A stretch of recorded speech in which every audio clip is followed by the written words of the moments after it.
Hello, কেমন আছেন সবাই? আজকে যে ব্যাগটা পেইন্ট করব এটা কিন্তু আমাদের পেজের গিফটের ব্যাগ। আমাদের পেজে কিন্তু প্রত্যেক মাসেই বিভিন্ন ধরনের কন্টেস্ট থাকে। সেই কন্টেস্টে একটা আপু কাস্টমাইজ করে এই ব্যাগটা নিয়েছেন।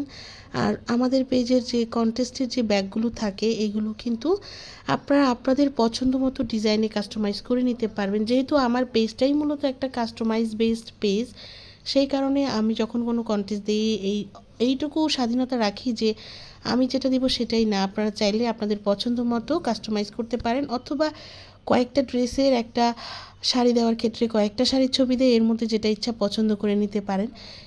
এত সুবিধা আমার কাছে মনে হয় না বাংলাদেশে অন্য কোনো পেজে দিয়ে থাকে।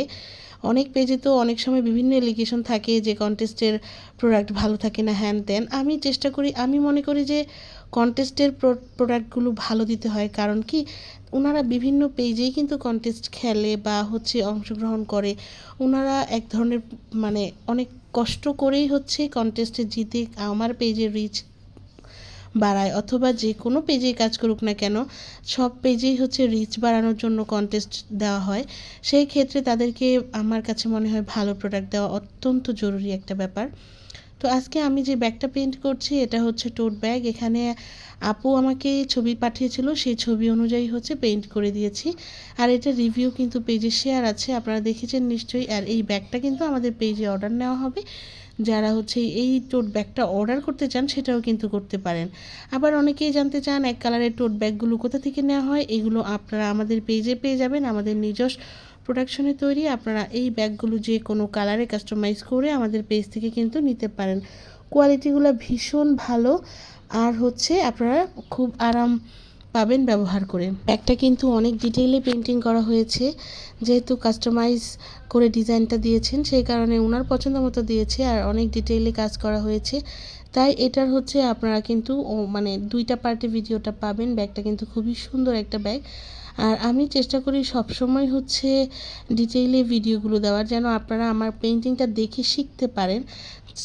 সালতানাতে যখন আমি ভিডিও দিই সেই ক্ষেত্রে আমি ভিডিওর স্পিডগুলো অনেক বাড়ায় দেই, কিন্তু জাফরানে দিলে আমি ভিডিওর স্পিডগুলো একটু কমায় দেই। কারণ আপনারা যেন এটা দেখে শিখতে পারেন। আর আপনারা যদি শেখার পর আমার পেজ থেকে এই রং নেন, তারপরে ব্যাগগুলো নেন, এক কালারের ড্রেস নেন, শাড়ি পাঞ্জাবি এগুলো নেন, সেই ক্ষেত্রে তো এটা আমার পেজের জন্যই ভালো।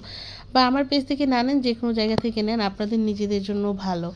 সেই চিন্তা করেই আমি জাফরানের এই পেজে সবগুলো ভিডিও এভাবে একটু স্পিড মোড কমায় দেই, যেন আপনারা দেখে শিখতে পারেন। এই ব্যাগটা আমি প্রথমে স্কোয়ারস করে পেন্সিল ক্রেচ করে সেখানে আমি নীল কালার করে নিয়েছি। আর এরপরে চারপাশে এই নীল রঙের ডিটেইলিং কাজটা করছি। আপনারা এখানে নীল কালার ছাড়া অন্য যে কোনো কালারে করলেও কিন্তু এটা মানাবে, বা যখন আপনারা নীল কালার ব্যাগে এই ডিজাইনটা করবেন তখন আরও বেশি সুন্দর মানাবে।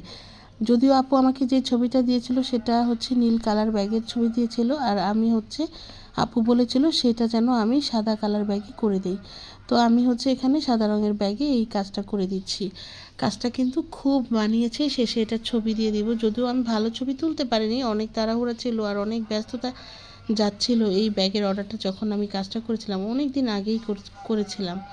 তো এরপরে আমি এখানে নীল রঙের পরে কালার মিক্সিং করছি, একদম হালকা আকাশি কালার আর একটু ডিপ আকাশি কালার, সব মিলে বেশ নীলেরই বেশ কয়েকটা শেড লাগবে। আমি সবগুলো শেড তৈরি করে নিয়েছি। এরপরে আমি আজকের ভিডিওতে এটুকু দেখাবো, নেক্সট পার্টের ভিডিওতে আমি এটার বাকি ডিটেলিং কাজগুলো দেখাবো। তো আজকের ভিডিওটা এটুকু থাকুক, সবাই ভালো থাকবেন, নেক্সট ভিডিওর জন্য অপেক্ষা করবেন।